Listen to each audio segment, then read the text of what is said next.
All right, let's jump right in. Have you ever wondered why we're seeing so many protests over statues, or huge debates about what gets taught in schools? Well, today we're going to unpack a really powerful theory that helps make sense of all of it. It's called the coloniality of power. And trust me, it's a concept that changes how you see the world. Okay, let's kick things off with this quote from the theorist Frantz Fanon. Decolonization is obviously a program of complete disorder. Whoa, a program of complete disorder. That's pretty intense, right?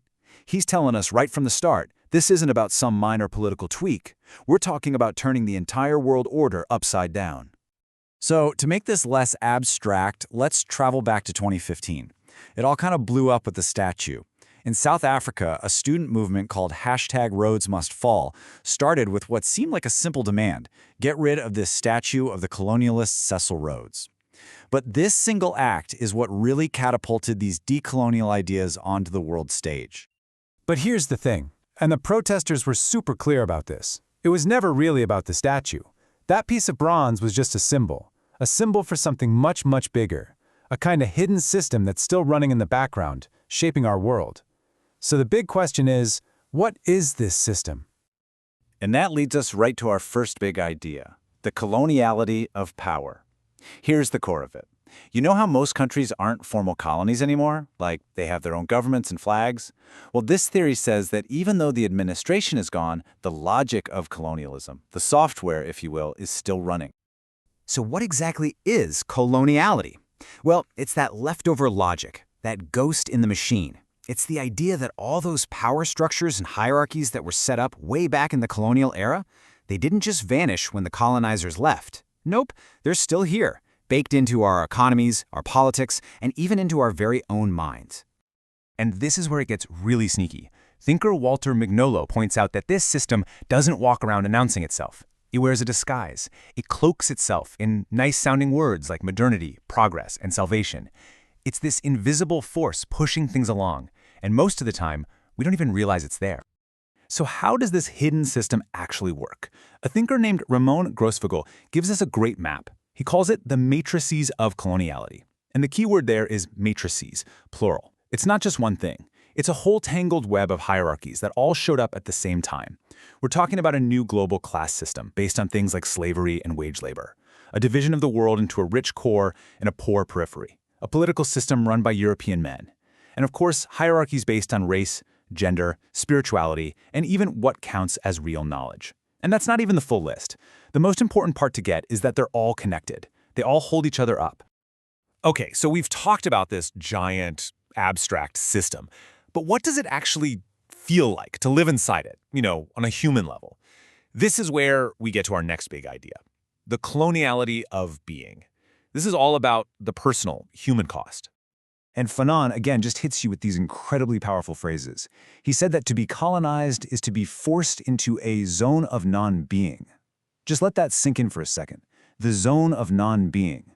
It's this chilling idea of living in a space where your very humanity is always up for debate, or just flat out denied. And listen, this isn't just some abstract philosophical concept. As another theorist, Nelson Maldonado Torres, points out, this zone is a real place. It's a place where the absolute worst things you can imagine, things we associate with war like murder and rape, they stop being shocking. They become just normal, part of the background noise of everyday life. It's the complete normalization of dehumanization. So you have to ask, why? Why would a system create something as horrific as a zone of non-being? Well, Aníbal Quijano has an answer. He argues that it all comes down to capitalism and labor. Basically, race was invented as the perfect tool to organize workers. Whiteness got linked to salaries and high-status jobs. And everyone else? Well, they were labeled inferior, which justified forcing them into unpaid or coerced labor, like slavery.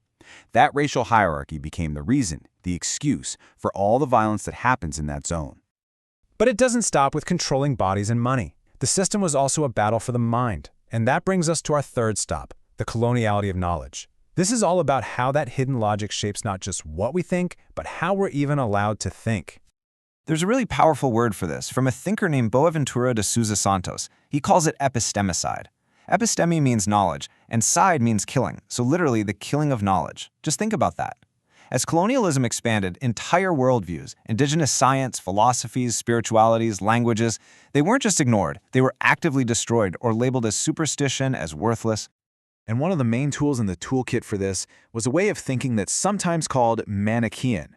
Basically, it's just splitting the world into two simple black and white boxes: good versus evil, civilized versus savage, us versus them. Once you have that simple binary, it's really easy to justify pretty much anything you want to do. You're not conquering people, you're bringing light to the darkness. Another really useful concept for this is what Santos calls abyssal thinking. And abyss is the perfect word. Just imagine a deep, invisible line drawn across the planet. On this side of the line, in Europe, the metropolis, there's one set of rules. But on the other side of that line, in the colonies, a completely different, much more brutal rulebook applies. And this chart just lays it out so clearly. On one side of that line, in the metropolis, you've got these amazing new ideas about human emancipation, the rule of law, protecting citizens. But at the very same time, on the other side of the line, what's happening?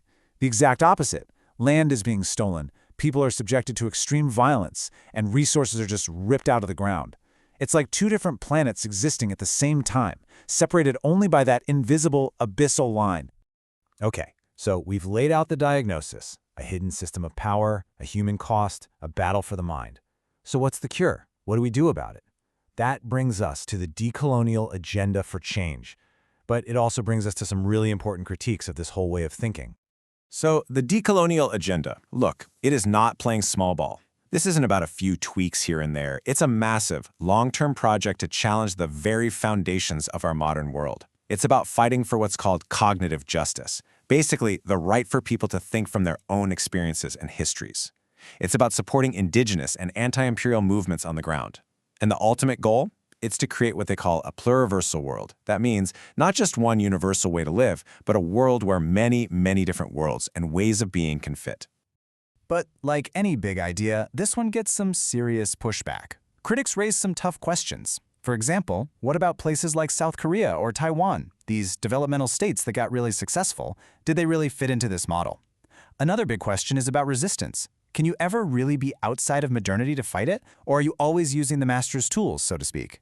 Some also argue that the theory makes the system sound so powerful, it almost erases the ability of colonized people to fight back and make their own choices. And maybe the biggest question of all, is it even possible to completely separate ourselves from Western thought?